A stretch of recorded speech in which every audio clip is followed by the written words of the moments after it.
Surtido Banna. Ang Surtido Banna ay itinatanghal sa mga pista.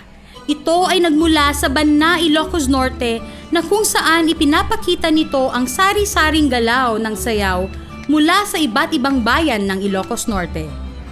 Noong unang panahon, maunlad ang bayan ng Banna at kinilala ito ng mga mamamayan mula sa bayan ng San Nicolas, Lawag at Paway.